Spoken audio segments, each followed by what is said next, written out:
Yeah, so Mike Wardian, thanks for doing this. I think the last time I saw you was in Silverton on the heels of Hard Rock at 9,300 feet when we all, a bunch of knuckleheads at 9,300 feet, ran the Silverton Mile.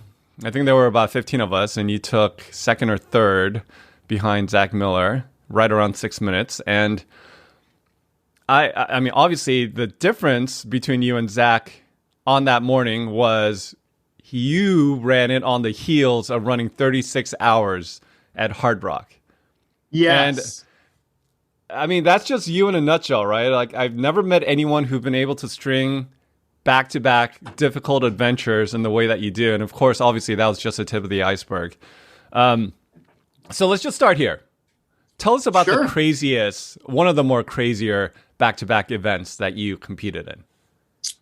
I think the one that a lot of people find interesting is the 7 marathons in 7 days on 7 continents. So that was a race called the World Marathon Challenge, and I've done that race twice now. 2017 was the first time I did it, and then I did it again in 2019, and that's running a standard marathon. So like, I think your audience is pretty savvy, but that's 26.2 miles or 42 kilometers for the international people, and that's on all 7 continents. So most of the time you start in Antarctica, and then you run on, South America, North America, Europe, Australia, and Asia. So I think that's it. And Africa, right?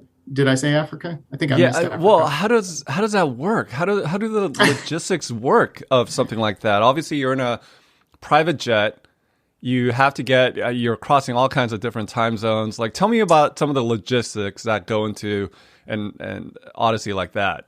Yeah, I mean, I think that's exactly right. Like, both times I did it, we had a group of us. So there was about 50 people each time. And we had a guy named Richard Donovan sets it up. So he coordinates kind of everything. And we started in Antarctica, and that's the one you kind of want to go to first, just because if you got there on the 7th day and you got bad weather and you couldn't get to Antarctica, it'd be a bummer because you had missed the cutoff, right? The window for the 7 days. So you start in Antarctica, and then you run a marathon, jump on the plane. And then the first time I did it, we went to Punta Arenas in Chile.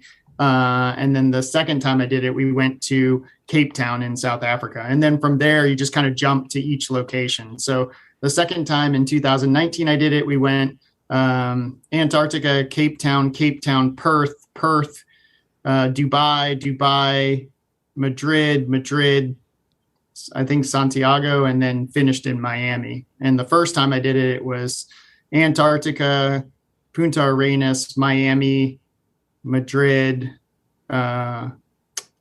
Marrakesh, Dubai, and then finished in Sydney. So yeah, so it's a lot of like logistics, and it's just like basically like, I don't know if you've ever done a stage race, but it's basically a stage race but with a huge travel component. So you're eating together, you're kind of sharing stories and sleeping, in tight quarters. But then just kind of moving around the world as a big unit. What's it like running in? It's going to sound like a rudimentary question, but what's it like running a marathon in Antarctica? Oh man, that's my favorite. That's probably one of my favorite places that I've ever run. Especially the first time, because it was the first time I'd been to Antarctica, and so that completed kind of my quest to go to all 7 continents. And I also did a marathon at the North Pole. So like I think there's like less people that have done that than have actually been on the moon or something weird, or like to the space station. It's like, it's kind of a unique group of people that even fewer. I was going to say that run it under 3 hours. Yeah. Well, I think I'm the only person that's ever run a marathon. There you go. Yeah. So do you actually hold that record? Yeah, I think I have the world record for the fastest marathon ever run on Antarctica. So I ran, I think, 2 hours, 54 minutes. Kind of laid the groundwork there. So, like, where are you running exactly? Are you doing loops? How are you getting water? Like, what were the temperatures? What was the surface like? Lay the groundwork for exactly. us. Yeah. So like to set the stage for everyone, we fly from Punta Arenas to Union Glacier. So a lot of times when you do a marathon in Antarctica, they just go to like St. George Island or something. But this was actually on the Antarctican ice sheet, a place called Union Glacier, where a lot of expeditions, like if you're going to go to do like the biggest mountain in Antarctica, like a lot of people like to do all the summits, the biggest summits on all the continents. So a lot of people leave from this place, Union Glacier. And it was a 10K loop that we ran 4 times or so. And it hadn't been snowing, so they had actually plowed it. So it was a pretty nice surface. So it wasn't a lot of trail breaking or anything. There was some trail breaking after the first loop because 50 people had chunked up the course. And then the weather when we started, I think, was around negative 20 degrees Celsius. And by the end, it was like negative 30. So it actually was kind of chilly. And then we got kind of a bad windstorm at the end of it. And the course was pretty straightforward. It was like, as I said, it was kind of a big 10K loop. But you just kind of went out, and then it had a slight downhill around 5K. And then as you're coming back, it had a slight uphill and a little wind. So you're just dealing with that each of the 4 times around. But the thing that I think was amazing was you're like right next to this mountain range. So it's like these beautiful mountains, all desolate snow. Nobody's out there. It's just you and nothing. Like there's no wildlife in the middle of Antarctica. Like the only wildlife is like along the coast. So like it's completely remote. And then the great part about it is like there was a little bit of overcast. So there's like moon or like sunbeams like breaking up the clouds. And it's just kind of like illuminating your track as you're running. So for me, it was probably one of my most beautiful runs I've ever done. Did you have a pinch me moment? Like, holy crap, I'm in the bottom of the world, Antarctica. Yeah, I totally did. Like that, especially the first loop I was there with Ryan Hall was there. It was the year that he did it. And so I was like, oh, maybe Ryan and I will battle it out. And we went out together for about like 600 meters. And then all of a sudden I was by myself. And so like, I was like, oh shit, I'm leading this race like completely by myself. Like, so I was the first one to see everything. And then also like, as you ran away, I didn't really see people for another like 45 or 50 minutes. Right. So like I was just unbelievably shocked. And I was like, man, if I like got struck by lightning somehow, like I would just my life would be complete at this moment. Like, I was very, very excited to be there and to have the chance to run in a unique place. I mean, I think that's what I love about what we do is we get to go to places like a lot of people never see or experience, and to have that opportunity was spectacular. Well, I have a natural segue about you leading Ryan Hall in the past, about a decade plus prior to this. But just to put a finer bow on this, you did this event the first time, I believe, 2017. Didn't you run them all under 3 hours? I did, yeah. I ran them all under 3 hours, and I think the average time was 2 hours and 51 minutes or something, or 2. You might be shortchanging yourself. I believe it might have been closer to like 245. Yeah, 245 or 246, I think. Yeah, you might be right. And you're fascinated by numbers. So by the end of it, didn't you actually tack on additional mileage to round it out somehow? Yeah, I did. So if you do the math, I think if you do 7 marathons, it's 183.4 miles or something. Mm-hmm. And so I'd never done like a 200-mile week. And so when I finished the race in Sydney, I like called my wife, Jennifer. I was like, hey, she's like, the Washington Post wants to interview. I'm like, okay, cool. Tell them I'll be back in like, I'm going to go run 17 extra miles so I can get a 200-mile week. And she's like, okay, cool. I'll tell them you'll be back in like 2 hours. I was like, no way, dude. It's going to take me like 4 hours. I'm going to run so slow. So yeah, so I came back in like, I don't know, 3 hours or something. And I was actually hoping to catch the sunrise because there's this like really cool place that I heard about. You can see the sunrise coming up over Sydney and the Opera House. But of course, like we ran the marathon in Sydney at like 2:00 in the morning. So I was done by like, I don't know, 4:00 or something. So when the sun was supposed to be rising, it was just like a hazy day. It was like that, kind of like in Seattle, how they have like the marine layer for a little bit in the morning. It was kind of like that. And I didn't get to see anything. I went up to this like special location and like hoofed it. There was nothing there. It was like I could have been in the shower. Like it didn't matter. So what I love about this particular event, it's like it's Mike Wardian's life condensed into this concentrated 7 days. It has everything. It has the back-to-backs, the quick recovery, the fast marathons, the adventure of traveling all over the world, jet setting all over the world. Like, what is your kind of, zooming out a little bit, what is your North Star or your guiding light in this grand adventure called life? If you were to distill it down to something that, like, this is what I'm chasing, or this is what I'm doing. Is it just maximizing potential? Just unpack that a little bit more about sucking the marrow out of life. That is Mike Wardian's life in the 40 plus years you've been on Earth.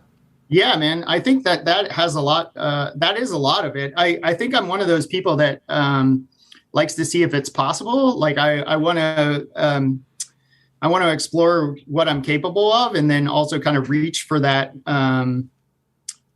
That very intangible, far away goal. Like when I first heard about the World Marathon Challenge, I was like, I want to do that. That sounds amazing. Like, but I was also like a little nervous, right? I was like, I don't know if I can do that. I don't know how I'm going to be able to do it. And then I found out how much it costs, and I was like, well, crap, I don't even know how I'm going to pay for that. Like I got to figure that part out, And so I found out about it when I was doing a race at the North Pole, and I did that race at the North Pole just because I was scared of cold, So like, I think there's some things where I do them just because I'm a little nervous or hesitant, or maybe I'm not, or I don't think I'm the best at something. And so like, I'm like, hey, I want to try this and tackle this to see if I can improve. And I think that's basically what I'm trying to do, I think, is continue to evolve. Right. So like, I started out doing marathons, and then I did 50Ks and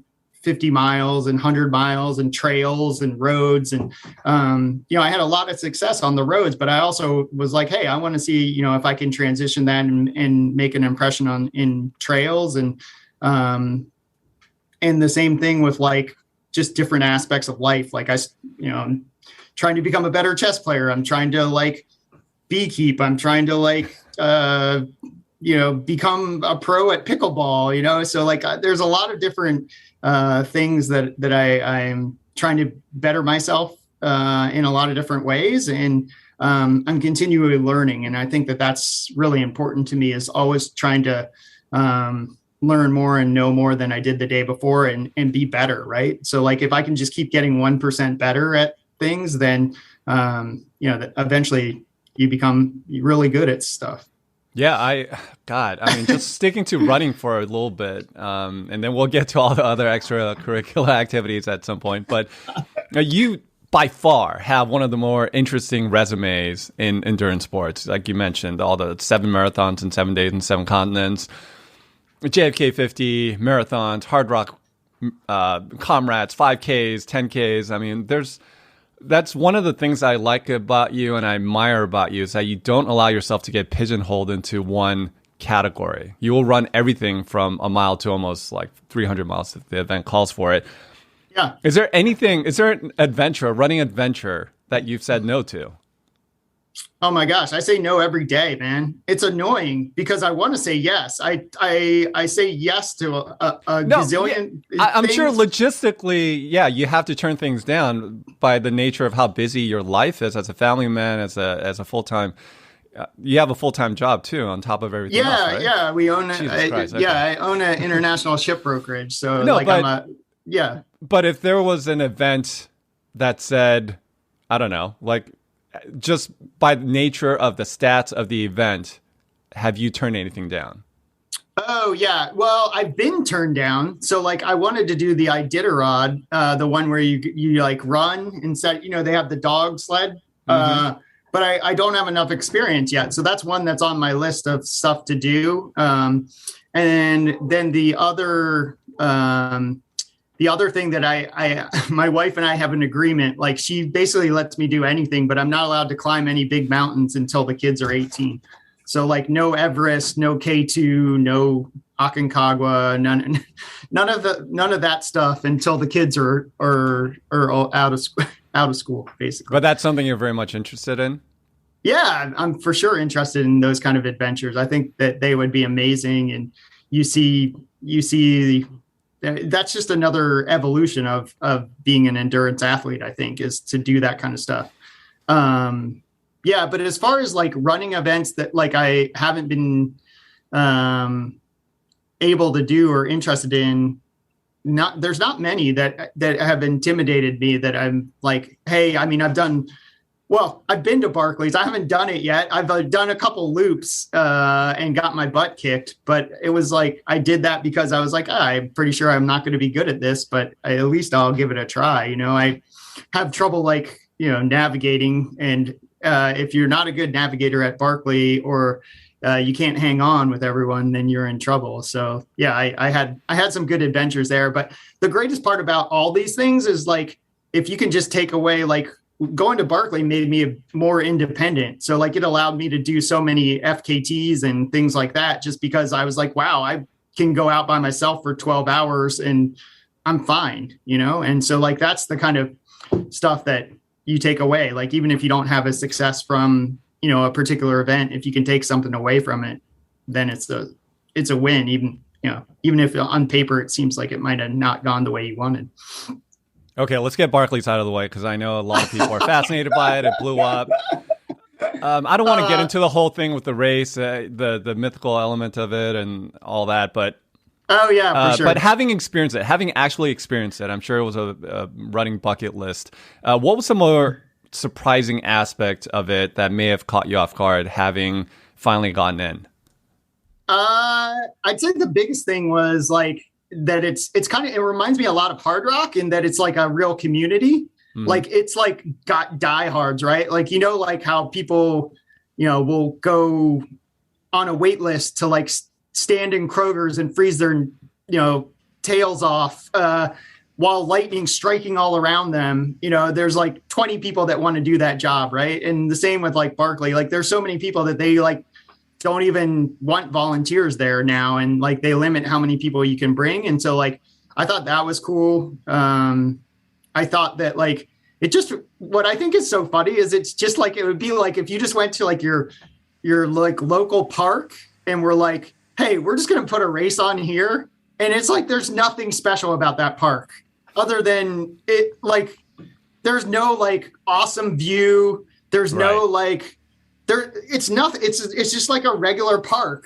but because it's got this mystique to it. And yeah, the prison, like there's plenty of park, like there's a park right by my house in Lorton that has a prison. So like, I mean, it's not even like that. I mean, but like, it's just that's what I love about our sport is like, yeah, there's races that have, Western States has the iconic trail and Hard Rock has amazing scenery and UTMB has Mont Blanc and whatever. But you can have like an amazing experience like in your own backyard. And that's basically what it reminds me of. It's like this homegrown event that's become internationally famous because people don't finish it. Like, and that doesn't make any sense. Like if you were like a marathoner, you would like, you don't go to like a marathon that's like, no one's going to Big Sur to try to qualify for the Olympics, right? You go to Big Sur because it's beautiful. And so like, that's what I think is cool about Barkley is like, they created something out of really what should be nothing. It should just be a local race that like, maybe you find on Run Sign Up because you're like, oh, I need a race that's close to my house. But the race is like, doesn't even advertise, like, and it makes it even more attractive. It's kind of like that hot girl at school that like everyone wants because she turns everyone down or something, or like, it's like, it's just. Well, it's not even the hot girl. It's just the average looking girl. And I'm not trying to get superficial here, but it's the average looking girl who's turning people down. And then you start to get your curiosity starts to get piqued. Like, why are you turning me down? And what is it about you? I want to know more. Right. And then you find out that she's amazing. Right. And you're like, wow, I wish I would have and so I think that's awesome. But you certainly walk away from that experience with a lot more scratches for, I guess, the girl and the Barkleys. The Briar.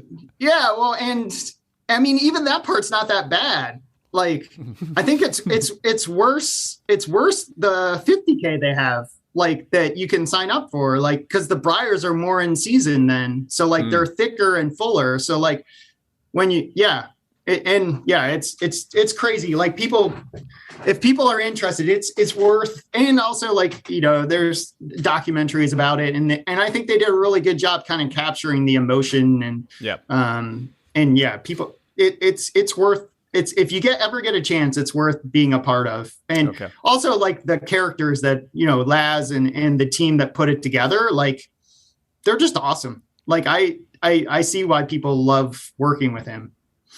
I want to go back 15 years. This is when you first came on my radar. It's a 2007 New York City Olympic trials.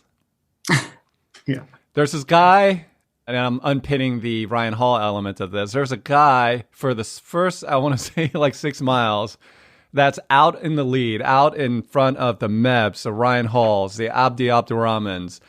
And he's wearing a backwards hat. It just really stuck out from the rest of the pack. And it was Mike Wardian leading the Olympic trials for the first 6 miles. And I was like, who is this guy?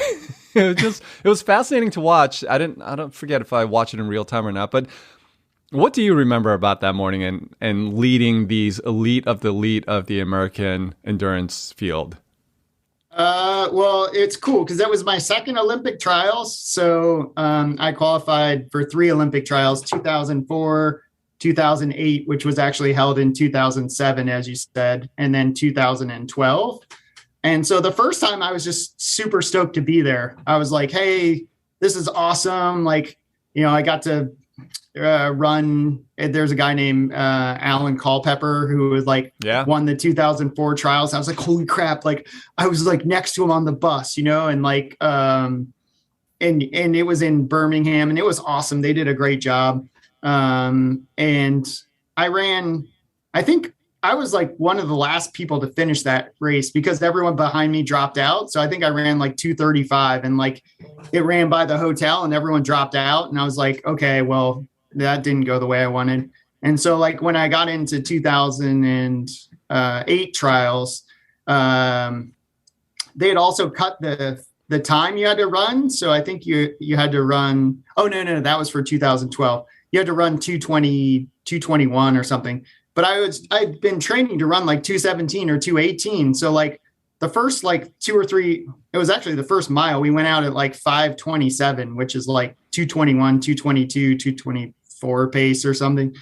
And I was just like looking around and I was like, no one wants to go past Ryan. Like everyone's just like, I'm not going, you go. And so I just looked around and I was like, dude, I'm not going to run. I can run this time like every weekend up to that point. Like every weekend I'd run 2:21 or 2:22. Like I could do that in my sleep. I was like, okay, fine. Like this is my chance, like to run as hard as I can. Like why am I going to run the time I know I can run? Like I should run the time that I tried to run. And so I just was like, if these guys aren't going to go, I'm going to go. And so at like a mile in, I was just like, all right, fine, I'm leaving. And so I just went ahead of everyone and it was awesome, man. There's like this crazy shot of me like leading everybody, like you said, like Ryan, Meb, Abdi, Ryan Shea, Josh, my agent now, Josh Cox, like all those guys. Like I was just like, see you guys later, I don't care.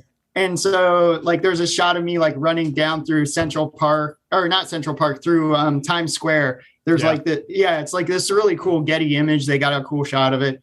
But like they all have like their Nike kit on and I have like my Pacers, like local running store garb on because I was still running for Pacers because they were like my first sponsor. And so like, so I was like, I just left and I gapped them. And I think I had like 40 or 50 seconds for like two or 3 miles. And we got into, so the loop was you started kind of like in Times Square at this church. and then you ran to the park and you just did loops of the park.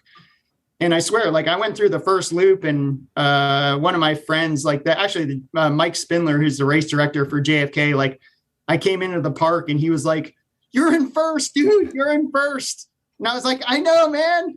And then at like 4 miles, I was like, "Holy crap, I'm going to the freaking Olympics." Like I was like, "Oh yeah." Like these guys are chumps. Like I was like, for sure, I'm going to the Olympics. Like I was like, I can run this pace all day. And then there was this little, like, you basically went in, and then because it's 26.2 miles, you had to do like this little out and back to this statue. And I swear it felt like a herd of wildebeest like charging me. I heard like footsteps, and then all of a sudden I was like, "Oh shit, I'm in first." And then I turned the corner, and I swear like 70 dudes passed me, and it was just like elbows. And then I got spit out the back, and I was like, "Oh shit, I'm not going to the Olympics." And then like we came out, and like every lap I got slower. And I think I ended up running like 2:28 or 2:29 or something. But like just a few minutes behind Ryan, just a few minutes. Oh my God. Yeah. Like 20. Yeah. But like, I guess he had a better strategy. He was like, I'm going to go out super slow and then just kick it in. But yeah, man, it was a chance to just, run at the front. And I think a lot of people, like you said, like it gave me a chance to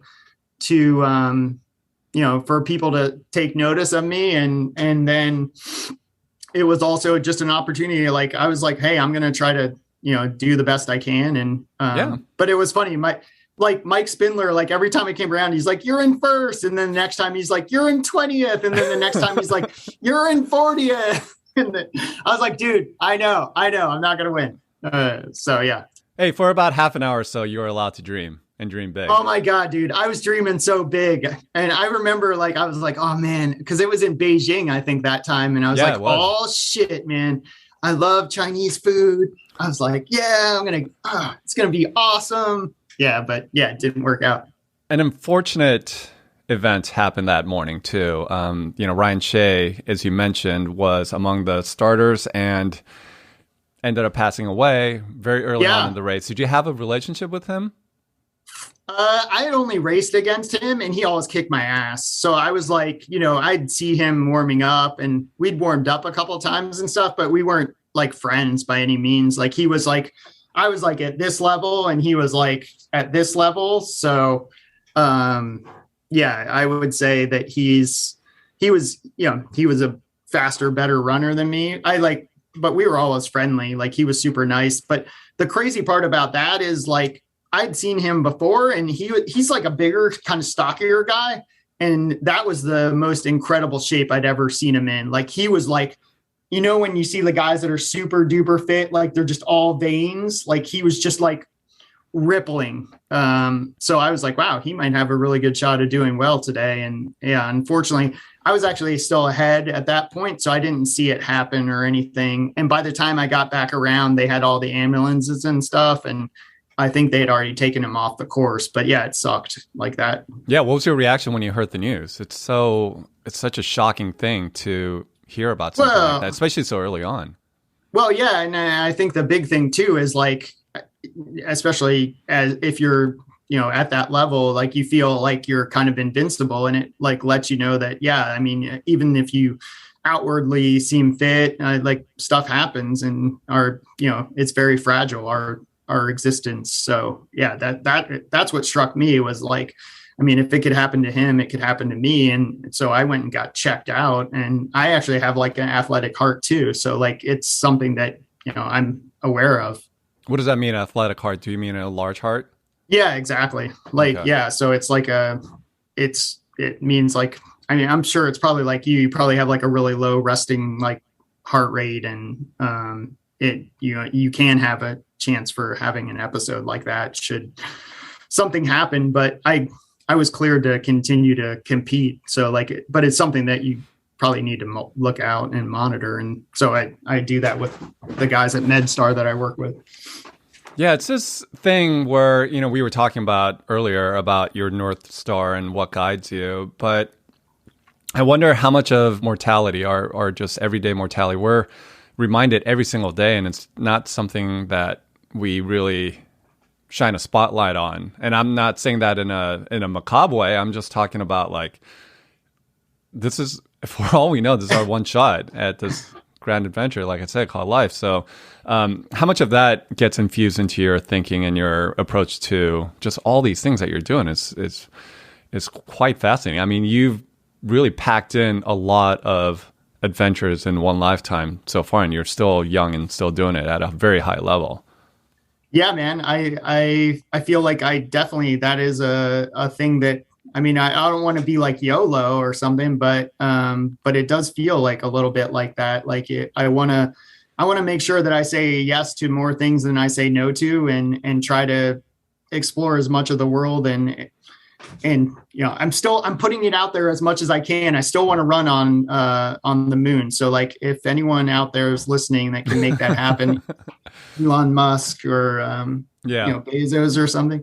But yeah, like, so I want to pack in as much as possible. I want to share as much of the world with my family. And, we're trying to get our kids to as many places as they can go to. And I think, I want to have as many adventures as I can, because I mean, you see, like, especially me, like I see a lot of people that, in my profession, like, I'm lucky to see and work with a lot of people from around the world. And, there's a lot of different ways to do things. And I want to kind of show that to my family and friends. And I hope also, like, the people that follow me, like, there's a lot of stuff that I think that we can share. And a lot of us are more the same than we are different. Well, I love how you made lemonade out of lemons, and like a couple of years ago when the world was shut down. And of course, I'm talking about the Quarantine Backyard Ultra. It's such a beautiful little time capsule of what was the unfortunate reality of the world's history with all the live events canceled. But with this particular thing, and I forget who organized it, was, I think it was a couple up in Canada, over, I think, 2,400 people from all over the world, people running on treadmills, people literally running around their living room. People running around like office buildings, like restaurants. Yeah. Like a sauna, that lady in Switzerland that was like running out of, like, she was running out on a frozen lake. Like, and she was an ass kicker, dude. I literally thought she was going to win. She was such a badass. Yeah. And of course it came down to Ewan Braddock. He DQ'd for not starting on time. And I watched the replay of that. You seemed genuinely disappointed that you couldn't keep going. I was super disappointed. Like, I was super pissed because, like, I had this is after 63 hours and 263 miles of this continuous 0.4 mile loop that you were doing. Yeah. I would have had nothing but relief to be able to stop for whatever reason. But tell me some of your thinking behind that. Well, the only reason I wanted to stop is because we had a bunch of offers due at 11 o'clock that morning. So I think the race ended up stopping at like 2 or 3 in the morning. And so then I had to work on these offers, like after I'd been running for 63 hours nonstop without sleep. And I was just like falling asleep on my keyboard. And I was like, dude, you guys really have to check my work today, because I'm not sure that this is going to be in a good shape. So so that was the only reason that I was ever worried about stopping. But there was actually a really low point around 180 miles where my wife, Jennifer, basically called me out, and she was like, I was like, I don't want to do this anymore. Kind of like what you were saying. Like, I was looking for any excuse to stop. I was like, oh, they've been out here for like 2 days. She's tired. The kids are like cranky. Like, the neighbors are pissed that I just am like running around and media's coming to the neighborhood and like we're making all this noise. And she was like, dude, I'll stay out here as long as you want.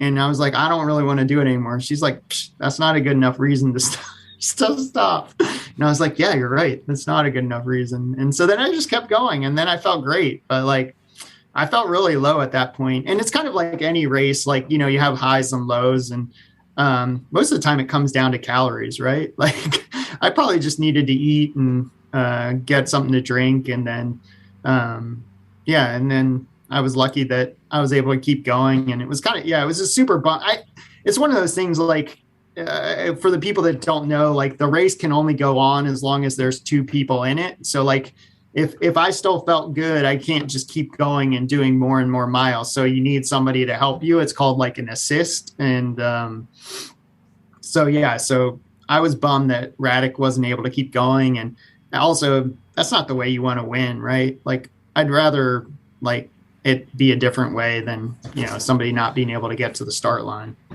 Well, with or hindsight, not being able to start on time or whatever. Yeah, with hindsight, it seemed like a technical glitch or something. I'm not sure we found the right answer of what happened on his end. But just going back to the event itself and the historical element of it, with hindsight in your review, how do you reflect back on those insane 63 hours when the world shut down and we were all glued to this event? Well, yeah, I mean, I think for me, it was just an awesome opportunity to get our neighborhood to come together, right? It was funny because the week before I did like a solo marathon in the neighborhood too. I think I ran 2:30 something, like just running around my same loop. Just because I was like, oh, I'm bored. My wife's like, you've always said you wanted to run a marathon in the neighborhood. And so I was like, yeah, you're right. And so I just did. And so I was doing like virtual races and and just lots of FKTs and this event came up and I literally jumped in at like the last minute and I was lucky that Maggie Guterall was like there to help. Like she was texting my wife like, Mike's gonna die. Like I had literally just like a little Hoka box full of goo. Like that's all I had for like 63 hours. And then by the end, like our whole neighborhood had like built a shelter and had like heaters and like was making, I don't know, all kinds of smoothies and crock pots and stuff.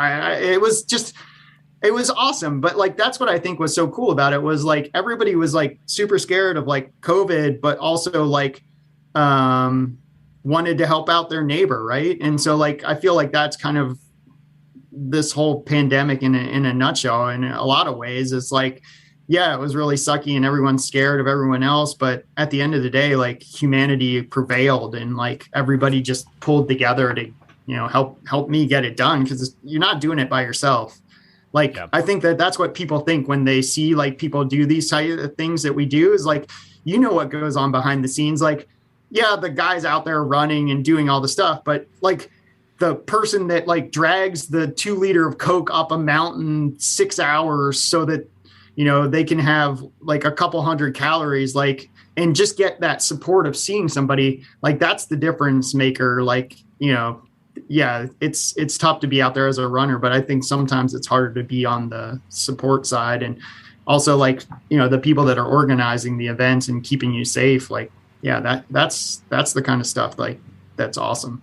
I want to go back to or touch upon you were talking about sorry, I'm a little distracted by, of course, the lawnmower starts going here in this building. Oh my God, I thought you were going to say the dogs. I was like, oh, the dogs. No. There's somebody with a lawnmower just like cranking away outside. But coming back from Lowe's. So the last weekend that we saw each other was that Hard Rock weekend, the aforementioned Hard Rock weekend. And prior to that mile that we ran, which I died, by the way, I got my ass whooped by a bunch of people who were running like 30, 40 hours prior. But the time prior that I saw you was at Grouse Gulch. And I saw you lying down in a tent. And I remember sticking my head in there going, what's going on with Mike Wardian? Like, oh, he's taking a nap or he's been in there for several hours because he's been vomiting or something was going on with you during that race. And the next time that I saw you, you're sprinting down to kiss the rock, like dropping Hillary, your pacer. And like, I was like, this is the same guy that I saw, like, that was about to die at Grouse. Like, what happened? Talk about that race and how you went from the lowest of lows to that high when you're throwing down whatever it was, 5-minute miles down the. Oh my God, she was so strong. I was trying to drop her for a long time too. Like, and she's like, please try to drop me. And I was like, okay. And she's awesome, dude. Yeah, that was the first time that I got a chance to run with her and hang out for that long. But yeah, I'm biased, but I'll agree. Yeah, dude, she's the best for sure. Yeah. But yeah, we're talking about Hard Rock 2021, and I did we were spending a lot of time at the beach. So I did like all my training at absolute sea level. Like in Arlington, at least where I live, there's like hills. Like in Rehoboth Beach in Delaware, there is like, I did a 20-mile training run and I got in like 60 feet of vert. So like I had not had a lot of elevation training, but that wasn't really the problem. It was like every time I went above 11,000 feet, I just like lost all my energy. Like, and I mean, I live at sea level, so I don't have like the built-in altitude training or whatever, but usually I'm pretty decent. Like it doesn't kill me, like if I can get out there early enough. And I didn't get out there as early as I probably should have. So like I was struggling with the altitude basically. And so when you saw me, I was basically having altitude sickness and just feeling like pretty crappy. But luckily I have like one of the best crews, and Matt Trappy and my friends that were there crewing for me, like basically helped me get through it. So they were just like, hey, I was like coming in to quit when you saw me. Like I was like, I'm all done. Like I don't want to do this anymore. And they're like, hey, why don't you just sit down and take your time? Like if you're going to quit anyhow, you might as well just sit here for a while. And then they, spoon fed me like some crackers and soup. And as you know, like the aid stations at Hard Rock are like insanely well stocked and like everyone knows what they're doing. So I was basically able to take advantage of that and really get myself back together and just keep moving forward. Right. And then once I got pacers, like it was really great to just be able to lean on those people and be able to use Scott and Hillary and everybody to just have someone to talk to and commiserate with. But yeah, I was like, right before I saw you, like I was laying on the side of the trail because it was like right going up Handy's Peak. And so like it was the highest point on the course. I think it's a little over 14,000 feet. And like people are stepping over me literally, like I'm laying on the trail. They're like, are you okay? But they weren't really like that concerned. They were more like, dude, you're going to make me like fall off the trail because you're just like huddled here. But I was like too far to go back. And like I had like 6 miles to go forward. And I was like, literally, if my mom, like if there was like a button where I could have like been like, mom, come and get me, like I'm done. And I wouldn't have had to do it myself. I would have totally hit that button, but I didn't. And then, I think it's like many things in life. If you can keep putting one foot in front of the other and continue to make good decisions, like then you can get through many, many things. And luckily I had my crew that wasn't just like, hey, all right, you're going to quit. Like, cool. But they were like, hey, you came a long way. Like, why don't you, see if you can go a little bit further. And it's kind of like any like long race. It's like, if I can make it like one more step and then one more step, and then all of a sudden, the calories actually stick in and you're not vomiting everywhere. And you're like, oh, okay. Oh, this feels actually pretty good. And then, yeah. And then eventually I got pissed and I was like, oh, I'm going to try to catch people. And then that's usually a good motivation for me. Yeah. That motivation always changes, right? Like from whatever it is that sticks, you just run with it literally.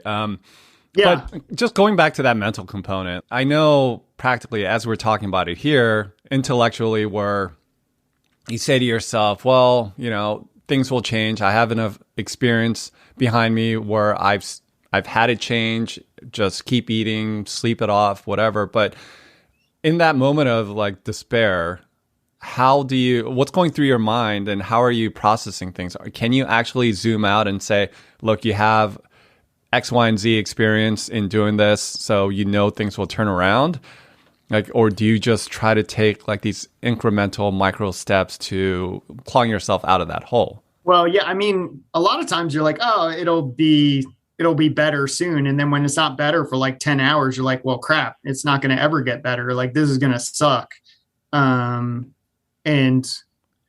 then at some point I was like, I'm going to just let it suck and just keep moving forward. And so I think that it depends on, your own, everybody has their own why. Like I had a pretty big why. I wanted to to get to the finish line and kiss the rock. And it seems stupid, but like that's a big thing to me. And the race is important. And I had, invested a lot to be there and volunteer. And I always like to like work the aid station at the end. And I was like, man, it's going to suck to work the aid station at the end, having not finished. Like I always like to be there to help everybody else. And I don't want to be around if I am not able to get there on my own. And so that was helpful. And then also I was looking forward to seeing the pacers along the way. Like I had never run with Hillary for that long. Like she's taken like amazing pictures of me, like all over the world, but we haven't got to hang out for that long. And so that was a really big, driving factor, was like, hey, I'm going to get a chance to like run with somebody I haven't run with before, and hear her stories, and get to share some of the course. And like, if someone's pacing you, like they're also looking forward to that run. So then she's also like, oh, what's she going to do for the rest of the day? She's been standing out in the cold, and not just her, but all my pacers, like, they were all excited about being there. And so like, I didn't want to hose them either. And so like, I think like I had set myself up for success. I just had to get there, And so like, that was a big factor. But like, as far as like the nuts and bolts of it, it's just like trying to find something that works, as far as like fuel that you're actually able to keep down, and then try to not overdo it at first. Right. So it's like, take a little bit and then, bring some with like, you have a hydration pack or whatever, put a bunch of stuff in there, and like, hopefully something's going to keep working. And then it's like many things, is like, if you can just get it so that it doesn't feel terrible all the time, like eventually it feels a little bit better and a little bit better. And then you're like, oh my God, I can't even believe I felt like that. But like, when you're in it, it's really, really hard to get out of sometimes. Yeah, calories are always my first instinct, because there's a direct correlation between feeding your brain glucose, right? Yeah. But sometimes you can't keep them down, right? So it's just like you put it in and then it just comes right back. And, that's just a problem. And so then you have to just keep putting it in, and then it's just this like terrible cycle. But,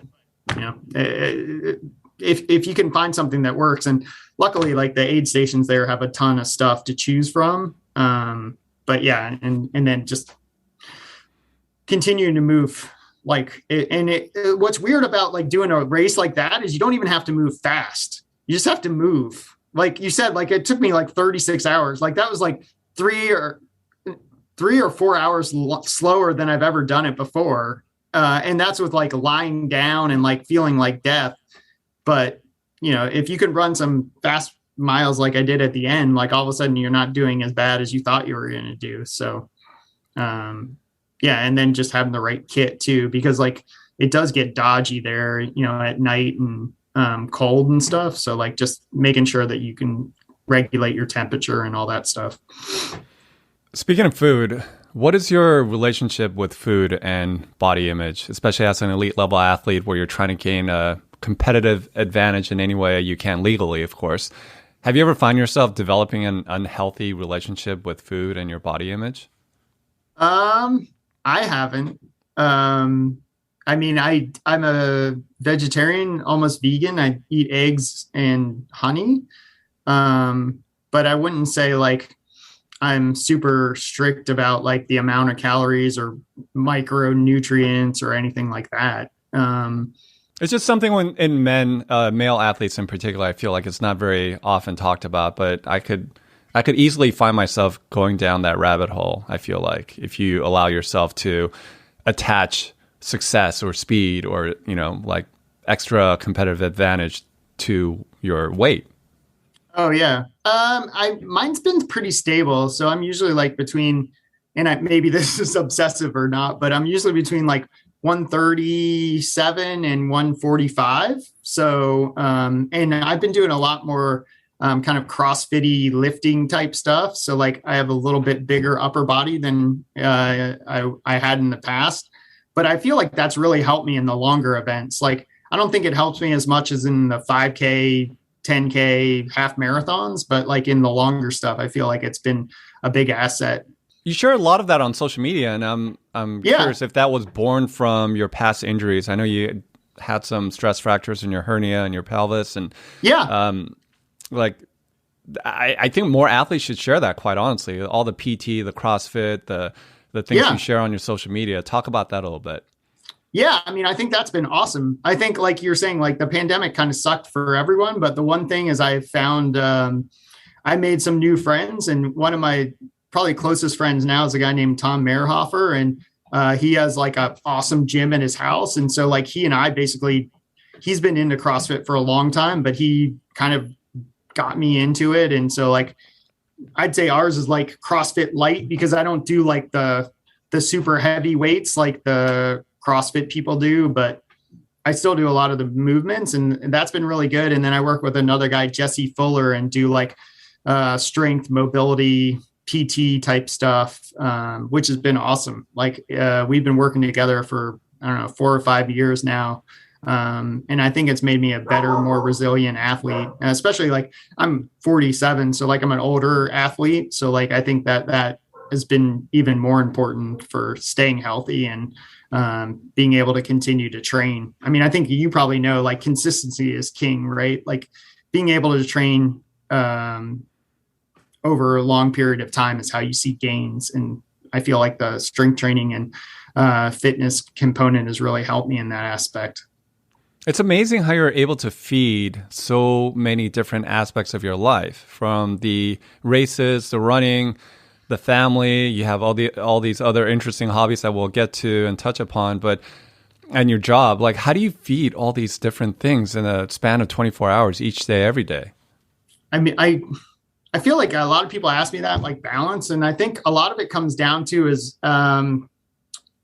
focusing your time when you have it, right? And so like, and then also like I wake up early. I think like a lot of people don't love waking up at 4:30 in the morning, and actually today I totally like bailed on my track workout, which is unusual. Like I was like, I'm going to the track, and then I got kicked out of bed by the dogs at like 3 o'clock in the morning, and I was like, I don't feel like going today, so I just did an easier run. But a lot of times, like, yeah, I wake up at like 4:30 and then I get after it for a couple hours, and then start doing the other aspects of the day, whatever that might be. And so I think having an agenda each day of like what you want to get done, and then trying to put as much of your attention and focus on whatever task you're completing. And then like I have like a crazy, list of like goals that I just like have like posted all over my office. Right. So like, knowing what you want to get done. And then I'm like one of those people that likes to like,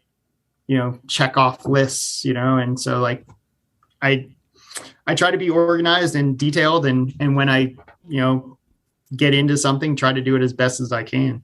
Let's talk about your family for a second. You mentioned your wife, Jennifer, and you have 2 kids in Pierce and Grant, the latter of which dealt with, I don't know if he's still dealing with epileptic seizures. Tell me about the challenges of that period.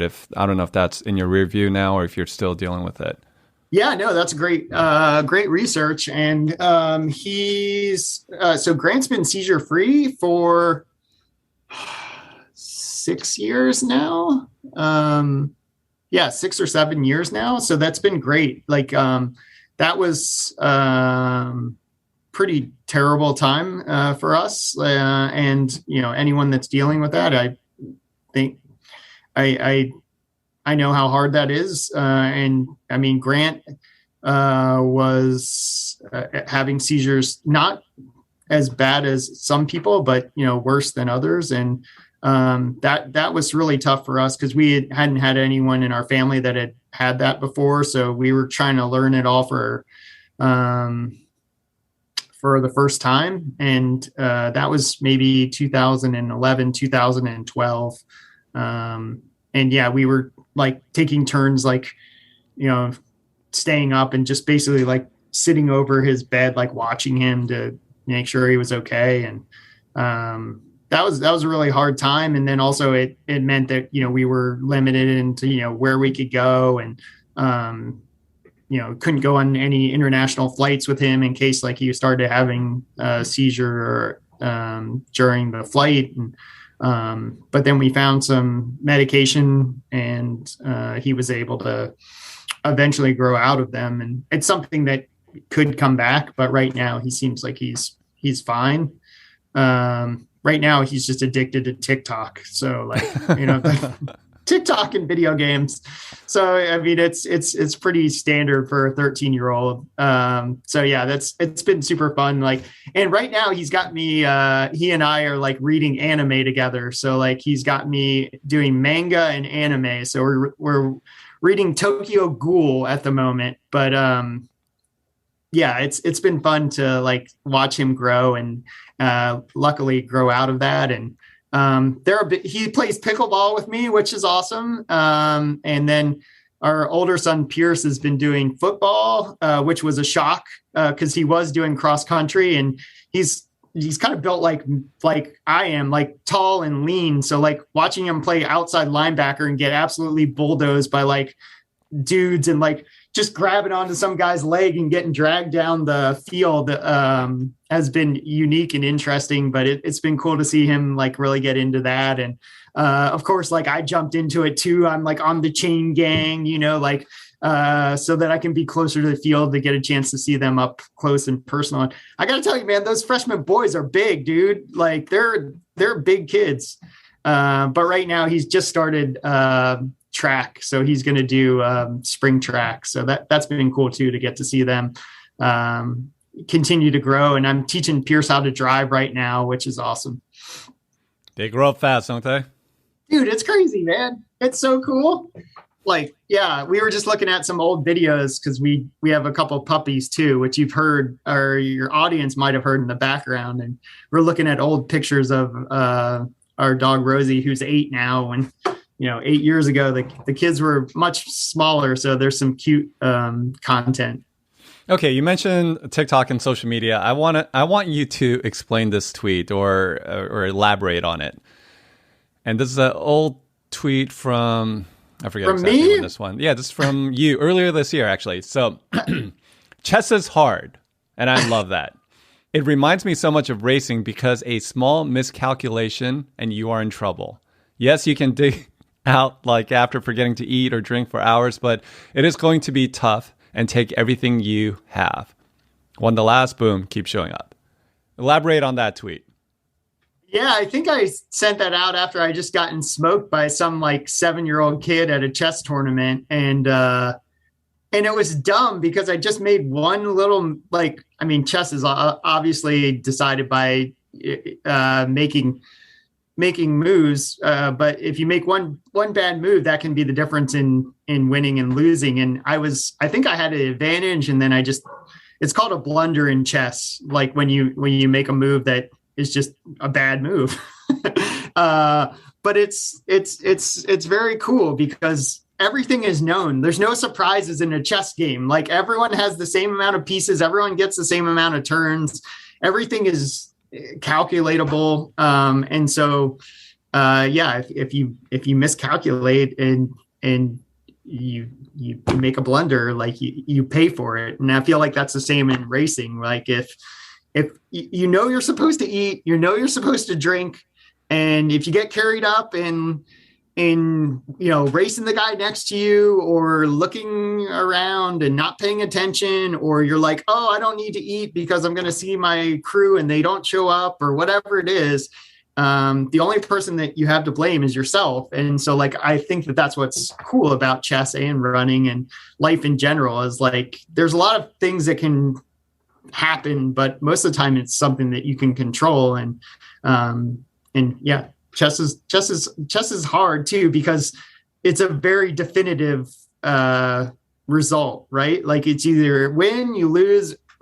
You can draw in chess, and it happens a lot at the highest level and a lot of levels, but like there's a definite repercussion for every move you make. And I think that's cool too. It's like running. It's like I've said to people in the past, it's like a lot of binary decisions. Do I eat now? Do I eat later? And like if you miscalculate on any one of those things, like you can probably get yourself out of it, but like it's going to really suck and be super hard for a while. So yeah. Let's go a little quicker rapid fire questions. Pickleball. Let's talk about it. Explain what it is exactly and your fascination with it.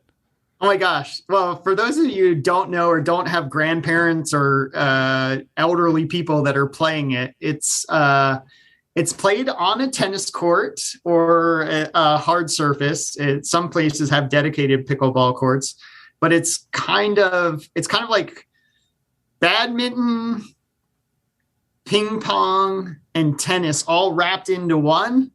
And it is played to 11 normally. You got to win by 2, and you only score on your serve.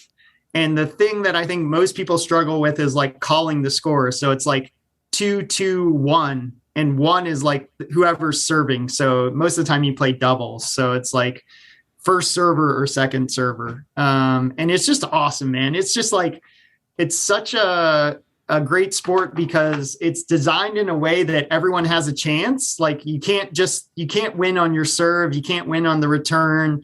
It pays to there's a lot of different ways to be good at it. Like you can be what's called like a banger, like hit the ball really hard, or you can play soft. So there's a lot of strategy to it and skill. And I love that I had no idea what I was doing when I started. And now I'm like, worked my way up to be one of the better players. And so like, I think that that's something that I love is, coming in and trying to figure out how it all works. And then, trying to earn the right to get the skills to be able to continue to get better. And I just went and watched some pros play, and it's like, it's really cool to see like what the difference is, right, between you and where they are.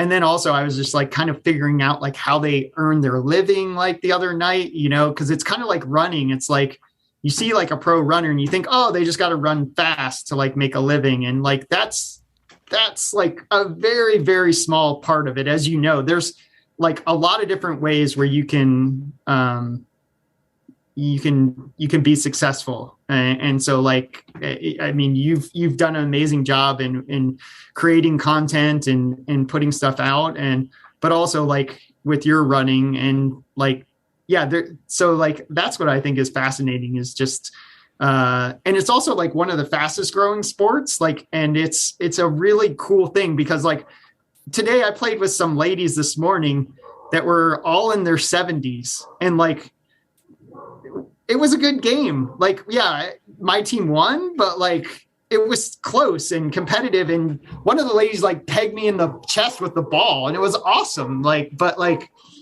and then I'll play with my 13-year-old. So like, it's a sport for all ages. And there's a lot of different ways that you can play it, but it's always like, everyone's always in such a good mood. Like you never, like, it's kind of like running. It's like, you never come back from a run and you're like mad or sad. And like, I feel like that's, even if you had like a crappy pickleball game, it's still a good time. Well, you have to promise me to bring a kit then to Hard Rock. Oh my God, dude. If you are planning on coming. I don't know. It depends if I'm done with my run across the country. So yeah. Okay. Yeah. So Fair. Like if I can get across the country, then yeah, I'd love to show you guys how to play. I was actually looking for a court last year. Well, you can set it up, man. Oh my God, I can bring a net. Yeah, for sure. It's super easy to set up. Okay, I have to ask you about the beekeeping. Well, I suck because they're all dead again, like or have moved out. So I've been trying to be a beekeeper for the last 3 years. I got last 2 years.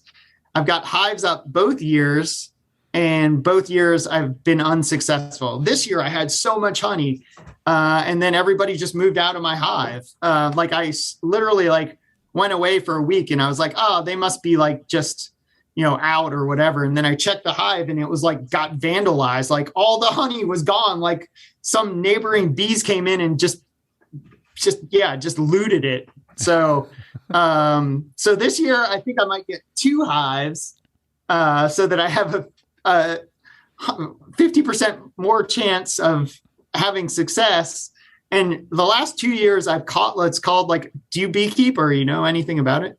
Not a whole lot. I filmed a beekeeper once, and so I got a little bit of the backstory, but it's fascinating. Yeah. Okay. Well, like, so you can catch a swarm. So like both the last 2 years, I've just like gone to like a random tree in somebody's neighborhood and like caught a swarm and brought it to mine. And so like, don't they always follow the queen? Like exactly. Yeah. So okay. So if you catch a swarm, like you basically just go and you knock it out of the tree or whatever, and you try to get the queen to go into your hive. And then if she goes in, like all the other bees come. It's insane. So I did that the last 2 years with my buddy Brian, who has like a bunch of hives in the area, and he's kind of like taking me under his wing. But this year I think I might actually purchase some bees. So like I'm in the market for bees right now. Although I just read or saw something like a bunch of bees in California have been getting stolen, like for the almond harvest. Yeah. It's sad. I apparently I'm not on the beekeepers newsletter anymore, so I missed that one. Favorite marathon, Wardian? Boston, man. That's like the one that got me into it. And I think I've done it 19 times. Yeah. So like, it's definitely, Boston, Big Sur, I always do those, but yeah, like Boston is a really special one. Favorite ultra marathon? Oh, Hard Rock, I'd say right now. Yeah. I'd say Hard Rock. Favorite football player of all time? Ooh, favorite football player of all time? I think it's recency bias, but Cooper Kupp, man. Like, thank you. Woo. I knew I liked you for a reason, Wardian. Yeah, right? Like he's so crafty. Dude, he's not big. He's not super fast. He's just like reliable. Like that's what I like about him. And he's just like resilient. Like his wife like put him through college and everything. Like because he was like trying to. Yeah, I don't know. Like he's scrappy. I like him because he's scrappy. And he's been on my fantasy football team every year except for this year because I was stupid. Oh man, of all years to not have Cooper Kupp. So the people who aren't in the know, like this, Cooper Kupp plays for my LA Rams. We drafted him late rounds. I think he ran like a very pedestrian 40 time, like a 4.7 40 or something. But it's just something about his craftiness and the work that he puts in. He's a precise route runner. He is just maximizes everything he has, which admittedly is not nearly at the level of like the Randy Mosses of the world. But talk about a guy who puts in the work and had one of the best years ever for a wide receiver. Yes. Yeah. I mean, they're trying to caveat it because he got an extra game, but whatever, dude. He won like the Triple Crown. And I don't know if you saw it, you probably did, but it was like one of the best interviews when the lady's like, the reporter was like, hey, what did you see on that route? And he's like, well, Expire 72. Like, and then you're just like, that's what I'm talking about. Yeah. Another favorite of mine is Sean McVay. I don't know if you've ever seen interviews of Sean McVay recounting a specific play. Oh, dude, it's awesome. Game. Yeah, it's amazing. Yeah. It's amazing. Like, I'm impressed by that, but then I feel like we can probably do that about almost every one of our races. Like speak for yourself, too. Yeah. Like I can remember like, okay, this is a funny, like I was like getting ready, warmed up at the Ocean City Marathon, and Lee Cox, who's like, he's at Hoka. He came down to try to win the race. And he's like, what the hell are you doing here, Wardian? And then it was like snowing sideways. And it was just like a little nothing race. But like, I can remember that about like almost all of my races. Like I'll be like, oh, this is when, I don't know, Philippe Raleigh was like pushing me in the last like 100 meters. And like, he always beat me. And this is the first time I beat him, and like, so like, that's impressive to me. But I feel like most of us, if you're like really into something, like you probably can do the same thing. Who did you enjoy competing against the most? Well, yeah, I guess Philippe was like somebody that we used to be like the two local like guys that would always compete. I'd say there's a guy named Jonas Budd who's he's a Swedish guy, and we would always battle each other at the 100K World Championships. And I'd say he probably beat me almost every time, but it was like, I was always like, if I could ever beat him, that was always like a big deal to me. So like, I think one year when I was the silver medalist, I ended up beating him, and I was like super stoked. But yeah, he was like a really fierce competitor, and he's still like a super badass. In my research of you, I was trying to pull up and find this film. It's not really a film. It was a highlight reel of you battling Anton Kripicka at the Miwok, 2010 Miwok. And for some reason, I can't find it on YouTube anymore, but you guys were yo-yoing back and forth. And I remember I was still like a couple of years into the sport where everyone was fanboying on Anton. And I remember seeing you guys battling it out back and forth, yo-yoing back and forth. And it was one of the more exciting clips I saw from back in the day. What do you remember about that particular battle? Oh my gosh. Well, I lost. Like, he crushed me. I remember being like, oh, I'm going to beat him. I can't remember if that was after or before we battled at White River, 50 miler. Well, Miwok is in May. White River usually happens. Is in July. Yeah. Or August. Yeah, but I can't remember if it was like the year before or whatever. But I'd like raced him before. And so I was like, whatever, this dude's overrated. I'll beat him. And I remember like anytime it was flat, I was like taking in and just hammering him. And then there was like a long downhill at Miwok. And I was like, oh, sweet. We're just going to go down and then it's going to flatten out. And then I just remember like going down and like, I don't know if he got to the aid station before me or we got there right at the same time. And I remember being like, oh, crap. Like, they're like, just go back up. And I was just like, oh, what?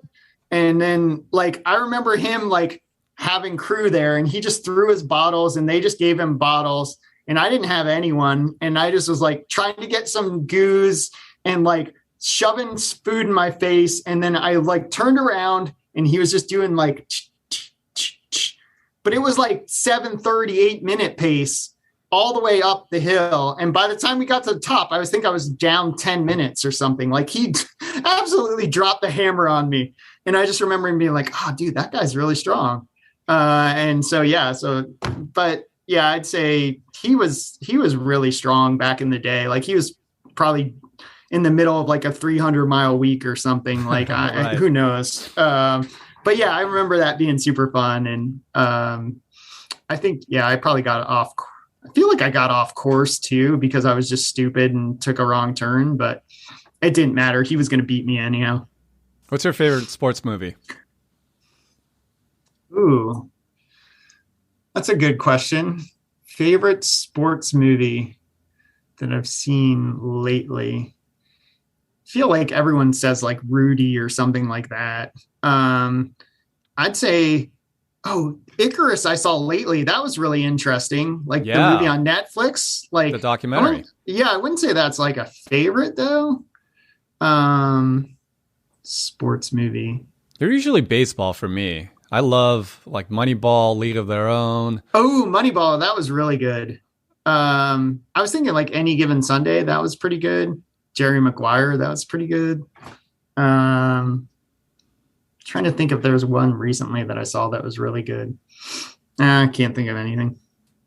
When's the last time you cried?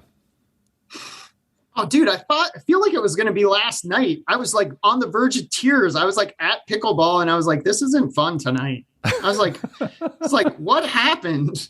Like, I was just like in such a funk for some reason. Are we going to lose you to Pickleball, Wardian? Is it at that level of obsessiveness? Dude, it is pretty obsessive. Like, I went and like totally fanboyed, like I said, over like some pros earlier this week. So yeah, like, no, I mean, I definitely, I feel like I cried. Oh, my wife and I cried during Coda. Have you seen that movie? Mm-mm. Oh my God, it's super good. Like, if you get a chance, it's about a girl that wants to sing and her family is deaf. And so she's the only hearing person in her family. And it's like it's like, I think it's on Disney or something and it's totally predictable, but she and I both cried during that. And I was like, I know you're trying to make me cry. And I still cried. Like I was like, man, I'm lame, but yeah, it was really good. All right, let's do it. Let's talk about running home. Something that's been in the works for a while. You refer to this project, I think, in past interviews as your white whale. You'll begin from San Francisco to the beaches of Delaware. Yes. And you're starting May 1st, running along Route 50. So just talk about how long this has been in the works. I know we were delayed by the pandemic and whatnot, but just talk about the project and what you're planning on doing on the back end. Yeah, thanks. So yeah, this has been a project that's kind of evolution of everything that I've learned over the course of my career. So this is like something that I ran across Israel in 2019 and set a FKT on the Israeli National Trail. And that kind of gave me the motivation it was actually kind of a test for this project. Because I was like, if I can run 100K a day for 10 days, then I can probably go for a FKT across the US. And then the pandemic happened in 2020, basically. And then I got hurt at the end of 2020. I did a thing called the Spartan Games. For the people that haven't seen it, it's like they were trying to find like the fittest person in the world, according to them. And I got hurt during that and kind of herniated some discs in my back. So in early 2021, I've been coming back from that. So like this is 2022 is kind of when I felt like I could do it. And then also I didn't want to do it during the pandemic, just because the whole point of running across the country would be to try to meet and see interesting things and people. And if everybody's masked up and you're not really allowed to interact with people, and it seemed a little irresponsible. So I feel like now is a better time for taking it on. And then I'm going to try to raise money for a charity that I've worked with in the past called World Vision. So I'm trying to bring awareness to World Vision and what they do for water projects in Africa. And, but also like, this is kind of like my midlife crisis. Like, you know, some people buy like a fancy sports car or a Tesla or something. And this is how I'm going to choose to spend some time. And yeah, I'm super excited about it. So like I've been planning it for a really long time, and it's been delayed for a number of different reasons. And not least of which is like, as you and I talked about, is like I'm a business owner and a partner in a ship brokerage. And so I had to hire a guy to help cover me while I'm gone, so that, you know, our clients aren't just like, oh, you're going to be gone for a couple of months. Like, thanks. So been starting that process. Like that took a little while to get a friend of mine, Mark, up to speed. So it's just been a lot of different things, and it's kind of hard to check out of your life, right? Like you were saying, like you have a lot of things that you do, and to be able to be like, hey, I'm going to run 50 miles every day. Like that means I'm not going to be able to do all these other things. You have to kind of set a plan in place. And so you're going to have to put down the pickleball bracket for a couple of months, it sounds like. I'm going to bring it. And I'm planning to play. Yeah, I'm going to plan to play a little bit. And actually all my pickleball friends are like, dude, you're going to run right by the court. So like when you come by, we're going to come out and give you like a 21 gun salute. And I was like, all right, cool. And I'll like run, and I'm actually thinking like I'm going to try to set a world record. Like, you know how you can like, you know, they have like tennis players or whatever, but you can do it like bouncing a pickleball. So anyhow, yeah. So I've got some things in mind for pickleball, but yeah, it's definitely, I'm going to play as much as I can before I run. Yeah, I don't like the midlife crisis element of that. I like how you put it. This is kind of like a confluence of it's like your graduate program of stringing together all your experiences in this sport into this one big grand adventure. Yeah, but I mean, it's definitely, that's what I've thought of it as. It's like an evolution, right? Like as a person and as a athlete, like you want to continue to evolve, right? You don't want to just keep doing the same thing, or at least I don't. Like some people, you know, really refine it. Like they're going to get their, you know, 5K time or marathon time down to a certain point, and that's what they really want to focus on. And I've always been of the mindset that I'm going to try to do a lot of things. And this is kind of like you said, a combination of all those things. And I think it's going to test me in a lot of different ways. And I think that that's going to be super awesome. Like I know when I did the run across Israel, like, you know, you're not just managing the running, you're managing like your nutrition, you're managing your sleep, you're managing your commitments with the media, you're managing like the people that want to come out and be a part of it. You're managing like the crew, you're just trying to trying to manage your motivation. Like each day you have to make the right choices, and some days you don't. And so like all those things go into it. And I think that that's going to be super exciting. And then also it's really far. Like it's really, really far. No so like, shit. Yeah. Like, and it's almost like so far that you can't like get or at least I'm having trouble wrapping my head around it. Mm-hmm. So like, so yeah, so like I have it all broken down on a spreadsheet, and like I know what's supposed to happen, but I also know like when you look at like 50 miles or 60 miles or whatever it is for each day, like that's a number, but like that's like 12 hours or 14 hours or and that's like if you don't get lost or there's not a traffic jam or you know, you don't have to do laundry that day or whatever it is. And so like just it's going to be so many things, but like that's also what excites me about it. So I have a couple of Patreon questions here from first one's from Sydney. What, if anything, does he do for recovery after long, hard events? I've heard that Mike doesn't sleep much, so that may not be a big part of his recovery plans. What does he do? So I kind of think of this as your superpower. If I had to distill it down, this might be the one thing that is a competitive advantage for you. Talk about the recovery element of this and what you're planning on doing to keep punching in and day out.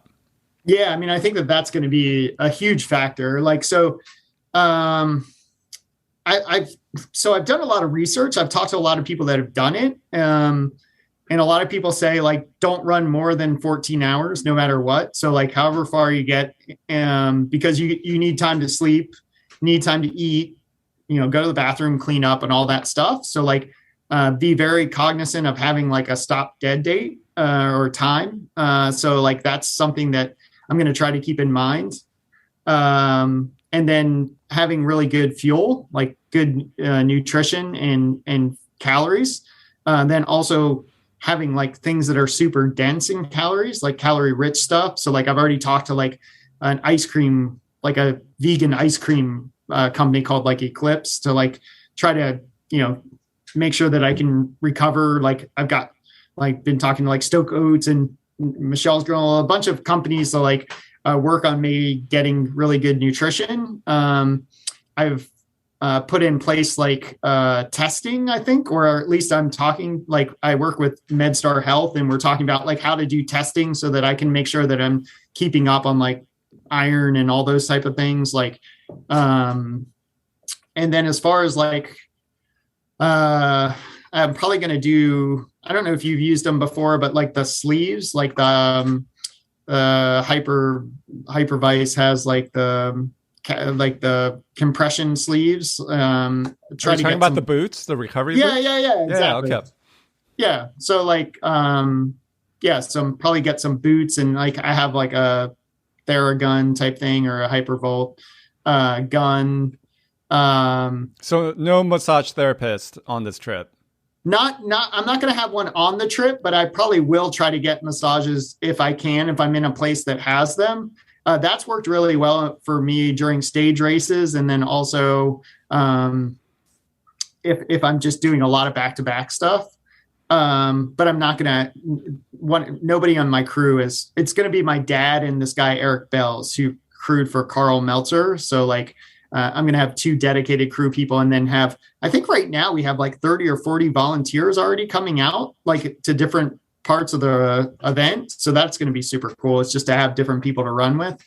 And then, trying to get as much sleep as I can. We're taking like a converted Sprinter van. So we're going to have this really cool place, but then also working with like some hotel partners. So like every couple days, hopefully get a hotel.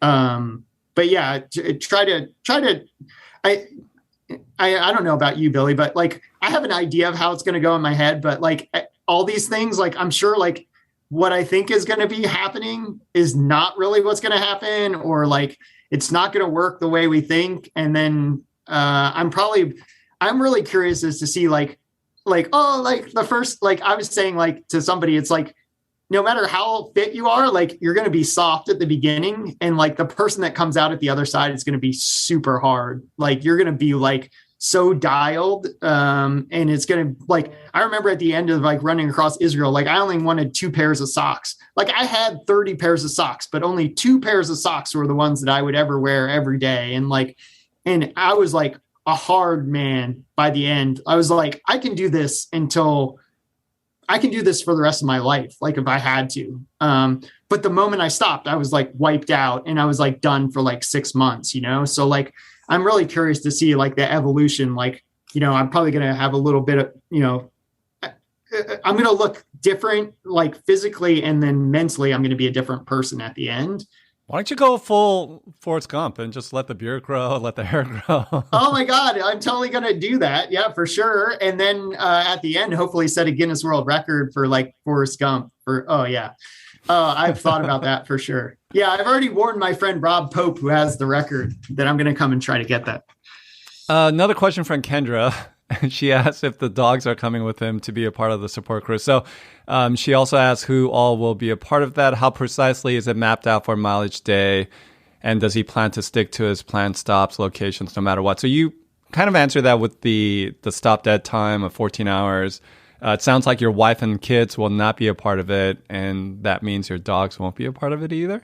Yeah, good questions. Yes. So it is very precise. Like, day 1 is San Francisco to Valhalla, California. And it's like from San Francisco City Hall to American Canyon Road and 80 McRae Road. So like, it is very, very precise. Like my friend Phil, like put a lot of time into it. It's like, you know, yeah, very, very precise. And like the mileage even fluctuates a little bit because I wanted to average like 50 miles a day, but like some days, like you can't stop because it's like the middle of the interstate, right? So it's like better to go like an extra 3 miles to the next stop or whatever.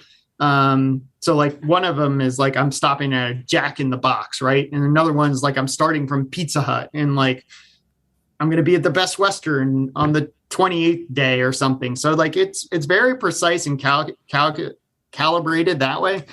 But then also like I'm not trying to set a FKT or anything. So like if I'm feeling terrible one day and, you know, I only can do 30 miles or whatever, then I'll do that. And, you know, I might have to work some days. And if I have to do that, I have to do that. And so like there's some flexibility. And then as far as like the dogs, I'd like them to come, but I think they're going to be staying with the family. The kids have school until like the middle of the middle of June. So maybe at that point, they're going to come out. I think that'll be near St. Louis or so, which will be kind of halfway. So hopefully they're going to come out. But yeah, my wife is not excited about staying in the RV at all. Like that's not her jam. Well, let's talk about the RV. This is where I'm the most jealous. You are sharing glimpses into the van build process. Tell me about what kind of custom things are going into this thing and your level of stoke and excitement.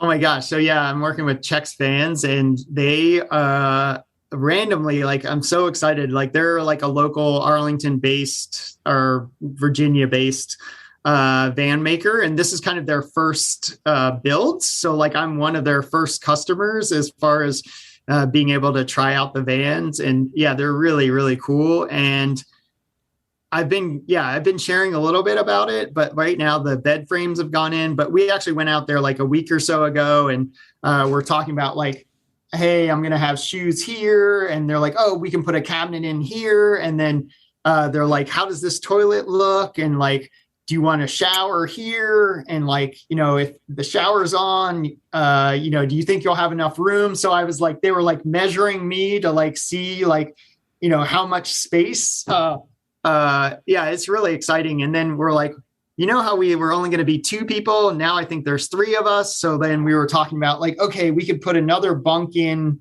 you know, over you.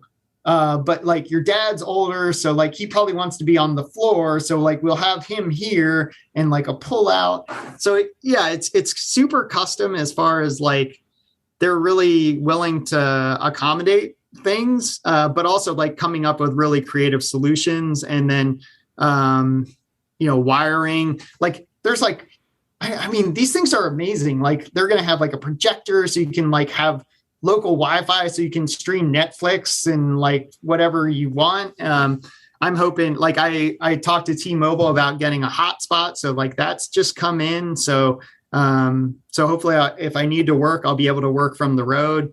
And then I'd like to try to keep everyone updated. So I'm hoping to do like some kind of like update every day with like, I ran this many miles and, 2 cars tried to hit me and 3 people threw beer bottles at me. And, I ate 7,000 calories and, here's what it is, or I don't know. I don't know, whatever people would think. So like maybe your community would come up with like the top 10 things they would be interested in. But I remember like I followed a bunch of people as they've run across the country and like the person didn't even like wipe the camera or whatever. And I was just like, every day I was like glued in. I was like, oh my God, he ran by like 4 tumbleweeds and like, he was in, Nowhereville, Nevada. And so, yeah, I'm really excited about how it's going to go, but the van is really cool. It's like a Sprinter. And they're starting to put like the insulation in and the flooring in now. And hopefully it's going to be done the middle of March. And then we'll drive it out there kind of like the end of April. And that'll give me a chance to kind of test it without having to run 50 miles and just see what it's all about. Very cool. Well, I love that you're doing this for a great cause. Your goal is to raise over 100K for Team World Vision to create clean water for developing countries. So good on you, Mike. Let's wind things down here, and I want to end things on gratitude. What makes you the most grateful right now when you look back at your 47 years of this crazy, awesome, adventure-filled life you've led?